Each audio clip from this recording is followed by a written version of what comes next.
প্রিয় দর্শক, স্বাগত জানাচ্ছি নিউজ প্লাস 24 এ। চট্টগ্রাম বন্দরের নিউমোরিং কন্টেইনার টার্মিনালে বিদেশি অপারেটর নিয়োগের বিরুদ্ধে দীর্ঘদিন ধরেই আন্দোলন চলছে। বিদেশি অপারেটর নিয়োগের প্রতিবাদ জানিয়ে চট্টগ্রামে লং মার্চ করেছে বামপন্থী বিভিন্ন সংগঠন। বিকেলে এইসব সংগঠন চট্টগ্রাম বন্দর এলাকায় সমাবেশ করেছে। আমাদের দেশের সম্পদ, আমাদের দেশের বন্দর আমরা অন্য দেশে দিতে চাই না। আমাদের নিজেদের লোকজন দিয়ে আমরা এটাকে উন্নতি করতে চাই এবং সেটা আমাদের যে উন্নয়ন বন্দরের যে চট্টগ্রাম বন্দর যে একটা আমাদের হাট বলে যে একটা আমাদের প্রাণকেন্দ্র, সেই প্রাণকেন্দ্রকে আমরা অন্য দেশে ইজারা দিতে চাই না বা অন্য দেশকে দিতে চাই না। আমরা অনেক রক্তের বিনিময়ে আমরা স্বাধীন হয়েছি। ব্রিটিশ কলোনিয়ালিজম থেকে, পাকিস্তানের উপনিবেশবাদ থেকে আমরা অনেক রক্তের বিনিময়ে একটি স্বাধীন সার্বভৌম মানচিত্র পেয়েছি। আমরা কোনোভাবেই চাই না এই ভূখণ্ডে অন্য কোনো দেশ, অন্য কোনো সাম্রাজ্যবাদী শক্তি এসে এই ভূখণ্ড ব্যবহার করে এই ভূখণ্ডের সম্পদ লুট করে নিয়ে যাক। আমরা আরো বলতে চাই, আমাদের যে সম্পদ, সেই সম্পদের উত্তরোত্তর ব্যবহার এবং প্রযুক্তিগত ব্যবহার আমরা আমাদের মানব সম্পদ দ্বারাই করব। আমরা কোনো বিদেশি শক্তির দ্বারা, বিদেশি প্রযুক্তিবিদ দ্বারা আমরা আমাদের সম্পদ লুট হয়ে যেতে দিব না। আমরা লং মার্চ করছি সাম্রাজ্যবাদ বিরোধী দেশপ্রেমিক জনগণের পক্ষ থেকে, কারণ আমাদের দেশের জাতীয় সম্পদ, আমাদের বন্দর, আমাদের যে সমস্ত প্রাকৃতিক সম্পদ আমাদের দেশে উত্তোলিত হয় সেগুলোর উপর সাম্রাজ্যবাদের লোলুপ দৃষ্টি পড়েছে। বাংলাদেশে এই বন্দরটা দীর্ঘদিন ধরে অত্যন্ত লাভজনক একটা প্রতিষ্ঠানে, তার ক্যাপাসিটি তার ক্যাপাসিটির চেয়ে অনেক বেশি সে এখানে কন্টেইনার হ্যান্ডেলিং করছে। অতএব দেখা যাচ্ছে যে এইটার একটা দুর্বিচ্ছিন্ন আছে বিদায় আমাদের বর্তমান সরকার এটা বিগত সরকারের মতো এই আচরণ পাই করছে। যে আচরণ হলো যে এটা আমাদেরকে একটা স্পর্শকাতর জায়গা বন্দর, এই বন্দরকেই এইভাবে বিভিন্ন সিকিউরিটির যে বিষয়টা আছে আমাদের সেই সিকিউরিটির বিষয়গুলো আমাদেরকে ভাবতে হবে। উন্নয়নের কথা বলে ইস্ট ইন্ডিয়া কোম্পানিকে আমি 200 বছর পরে ফেরত আনতে পারি না। অর্থাৎ তারা ভালো ছিল এইরকম কোনো কথা বলে বিদেশিদেরকে যেভাবে আমরা বলছি যে তাদের মাধ্যমে চলে গেলেই আমরা উন্নত হতে পারবো। পৃথিবীতে কোথাও বন্দরের সম্পূর্ণ ব্যবস্থাপনা কোথাও রেকর্ড নেই যে সম্পূর্ণ ব্যবস্থাপনাকে লিজের আকারে আমরা অন্য কোনো বিদেশি প্রতিষ্ঠানের কাছে দেওয়ার কোনো সুযোগ আছে বলে আমরা মনে করি। বিদেশিদের হাতে দিলেই এইটি লাভজনক হবে আমাদের কথা হচ্ছে, এবং বিশেষজ্ঞদের মতামত এই এনসিডি টার্মিনাল যে যাই প্রক্রিয়া এখন চালানো হচ্ছে সেটি এখনই 100% বেশি লাভবান আছে, এবং এই টার্মিনাল বিদেশিদের সাথে দেওয়ার সাথে আমাদের সার্বভৌমত্বের একটা সম্পর্ক আছে। সেজন্য কোনোভাবেই আমরা চাই না আমাদের দেশীয় সম্পদ বন্দরের মতো একটি স্পর্শকাতর একটা বিষয়কে আমরা বিদেশিদের হাতে তুলে দিতে চাই না। সমাবেশ থেকে চট্টগ্রাম বন্দরে বিদেশি অপারেটর নিয়োগের সরকার যে সিদ্ধান্ত নিয়েছে সেই সিদ্ধান্তকে সরে আসার আহ্বান জানিয়েছেন। তারা বলেছেন, এই সিদ্ধান্ত যদি প্রত্যাহার করা না হয় তাহলে দেশের জনগণকে নিয়ে এর বিরুদ্ধে তীব্র আন্দোলন গড়ে তোলা হবে। এই বন্দর নিয়ে আমরা শেখ হাসিনার সময়ও আমরা আন্দোলন করেছিলাম এবং সেই আন্দোলন আমরা বিজয় লাভ করেছিলাম। তখনও সরকার বলেছিল এটা ষড়যন্ত্র, এখনো সরকার বলতেছে এটা ষড়যন্ত্র। আমরা চাই বাংলাদেশের চট্টগ্রাম বন্দর হচ্ছে শত শত বছরের ঐতিহ্যবাহী একটা বন্দর, আমাদের মেইন জায়গা। এই জায়গাটাকে পণ্য আমদানি রপ্তানির আধুনিকরণের মাধ্যমে 2015 সালে যেভাবে থেকে উৎপাদন এখন এখানে হ্যান্ডলিং হচ্ছে 24 সাল পর্যন্ত ডবল হয়ে গেছে। এবং এই নিউমোরিং পোর্টে কিন্তু আমাদের ব্যবস্থাপনাতেই কিন্তু এটা অনেক আধুনিকভাবে উন্নত হয়েছে। কেন সেটা বিদেশিদের দিতে হবে? আমরা বলতেছি, যুক্তি দিয়েই বলতেছি যে এটা যদি সম্ভব হয়, ডবল হ্যান্ডলিং করতে পারে, তাহলে কেন আমাদের এখানে বিদেশিদের না দিয়ে, আমাদের কারিগর দিয়ে, আমাদের বিজ্ঞান পরামর্শ নিয়ে, বৈজ্ঞানিক পরামর্শ নিয়ে আমরা এটাকে উন্নত করতে পারবো না? এটা ষড়যন্ত্র সবসময় হাসিনার আমলেও বলছে, ইয়ার আমলেও বলছে, বিএনপির আমলেও বলছে, কিন্তু আমরা মোকাবেলা করেই কিন্তু প্রত্যেক সময় আমরা সম্পদ রক্ষার জন্য আন্দোলন করছি। দেখুন, এটা হচ্ছে আমরা বাংলাদেশে শান্তি এবং গণতন্ত্র নিশ্চিত করবার আন্দোলন। আমরা যে সমস্ত উদ্যোগ দেখছি, বর্তমান সরকার করিডোর নিয়ে, বন্দরকে লিজ দিয়ে, এটা ভূ রাজনৈতিক যে একটা অশান্তি আছে, অস্থিতিশীল অবস্থা আছে, তার সাথে বাংলাদেশকে সম্পৃক্ত করে একটা ষড়যন্ত্র, যেটা বাংলাদেশে গণতন্ত্র উত্তরণের যে যাত্রা আমরা দেখতে চাই তাকে ক্ষতিগ্রস্ত করবে।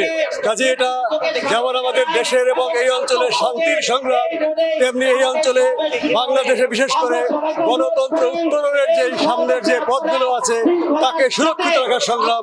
আমরা কোনো ষড়যন্ত্রের পাতা ফাঁদে পা দিয়ে এখানে কোনো আঞ্চলিক যুদ্ধ কিংবা গণতন্ত্র পরিপন্থী কোনো বিশৃঙ্খল অবস্থা দেখতে চাই না। সম্প্রতি প্রধান উপদেষ্টা ডক্টর মোহাম্মদ ইউনূস চট্টগ্রাম সফরকালে তিনি এই নিউ মেরিন কন্টেইনার টার্মিনাল বিদেশি অপারেটর নিয়োগের বিষয়টি তুলে ধরেন। এরপর থেকে এই বিদেশি অপারেটর নিয়োগের বিরুদ্ধে আন্দোলন সংগ্রাম চলছে। বামপন্থী বিভিন্ন সংগঠনের পাশাপাশি জাতীয়তাবাদী শ্রমিক দল, শ্রমিক কর্মচারী ঐক্য পরিষদ এবং অন্যান্য সংগঠনও এর বিরুদ্ধে প্রতিবাদ জানাচ্ছে। বিকেলে চট্টগ্রাম এসে পৌঁছানোর পরে বারেক বিল্ডিং মোড় থেকে পদযাত্রা করে বন্দর ভবনের দিকে এগিয়ে যায় এবং সেখানে তারা সমাবেশ করে। তাদের অভিযোগ, এই বন্দর নিউ মেরিন কন্টেইনার টার্মিনালটি যদি বিদেশি অপারেটর নিয়োগ করা হয়, বিদেশিদের হাতে তুলে দেওয়া হয়, তাহলে দেশের স্বাধীনতা সার্বভৌমত্ব লঙ্ঘিত হবে। যেটিকে স্পর্শকাতর এলাকায় এই টার্মিনালটি অবস্থিত, সেখানে নৌবাহিনীর অনেক গুরুত্বপূর্ণ স্থাপনা আছে। মিয়ানমারের বিচ্ছিন্নতাবাদী সংগঠন আরকান আর্মিকে বাংলাদেশের করিডোর ব্যবহারের সরকারের যে নীতিগত সিদ্ধান্ত, সে সিদ্ধান্তেরও প্রতিবাদ জানিয়েছে লং মার্চে আসা নেতাকর্মীরা। আমাদের বন্দরকে আমাদের হৃৎপিণ্ডের উপর বিদেশিদের থাবা কোনো দেশপ্রেমিক মানুষ মেনে নেবে না। ফলে আমরা যদি তারা সত্যিই আমাদের দেশের উন্নতি করতে চাইতো, তাহলে আসুক না আমাদের বন্ধ পাটকলগুলো চালু করার উদ্যোগ নিক, আসুক না আমাদের বন্ধ চিনিকলগুলো চালু করার উদ্যোগ নিক। তাহলে যেগুলো লোকসান হয় সেগুলো তো লাভজনক করার উদ্যোগ নেয় না, বরং যদি এটা লাভজনক সেটাকে কুক্ষিগত করার তারা চেষ্টা করে। আমরা মনে করি আমাদের সম্পদ কুক্ষিগত করার এই যে ষড়যন্ত্র, এই যে মিথ্যা ছলনায় অথবা মোহের আশ্বাসে অথবা মধুমাখা বাণীতে আমাদের যে সম্পদ লুট করে নিয়ে যায়, তার বিরুদ্ধে আমরা 2002 সালে এসএসের বিরুদ্ধে আমরা চট্টগ্রাম বন্দর রক্ষা লং মার্চ করেছিলাম। বিবিএনআর গ্যাস ক্ষেত্র থেকে গ্যাস রপ্তানির বিরুদ্ধে লং মার্চ করেছিলাম। আমরা সুন্দরবন রক্ষার দাবিতে লং মার্চ করেছিলাম। আমরা একটা অতন্দ্র প্রহরীর মতো জনগণের স্বার্থ রক্ষার জন্য রাজপথে আছি। এই রাজপথের থেকে কিছু দাবি আদায় করতে পারি, যেগুলো আদায় করতে পারি না তার ফলাফল যে কি হয় দেশের মানুষ সেটা ভোগ করছে। রাখাইনে করিডোর দেওয়ার সিদ্ধান্তেরও প্রতিবাদ জানান বামপন্থী নেতারা। লং মার্চ থেকে অবিলম্বে সরকারের এসব সিদ্ধান্ত প্রত্যাহার এবং সেখান থেকে সরে আসার আহ্বান জানিয়েছেন। মিয়ানমারের বিচ্ছিন্নতাবাদী সংগঠনগুলো যদি করিডোর দেওয়া হয়, তাহলে বাংলাদেশ ভবিষ্যতে একটি প্রক্সি যুদ্ধে জড়িয়ে যাবে। একইভাবে স্টারলিংকের সাথে সরকারের যে চুক্তি হয়েছে, সে চুক্তি থেকে সরে আসার আহ্বান জানান। তারা বলছেন, এই সাম্রাজ্যবাদী শক্তিটি বাংলাদেশের তথ্য পাচার করছে। বাংলাদেশের তথ্য এই সংস্থার কাছে কোনোভাবেই নিরাপদ নয়। এ কারণে তারা বন্দরকে ইজারা দেওয়ার বিরুদ্ধে তাদের লড়াই সংগ্রাম চালিয়ে যাওয়ার কথা বলছেন এবং সে সাথে তাদের এই লড়াইতে বাংলাদেশের জনগণ, বাংলাদেশের সর্বস্তরের নাগরিক, বিভিন্ন শ্রেণী পেশার মানুষকে তারা সম্পৃক্ত করবেন বলে তারা ঘোষণা দিয়েছেন। আপনারা জানেন, বাংলাদেশে একটা অন্তর্বর্তীকালীন সরকার আছে। আমরা কর্তৃত্ববাদী স্বৈরাচারকে উচ্ছেদ করে এই সরকার ক্ষমতায় বসেছিল। আমরা আশা করেছিলাম অতীত দিনে বাংলাদেশের সাথে বিভিন্ন দেশের যেসব চুক্তি হয়েছে এগুলো উন্মুক্ত হবে এবং সমস্ত অসম চুক্তি বাতিল হবে।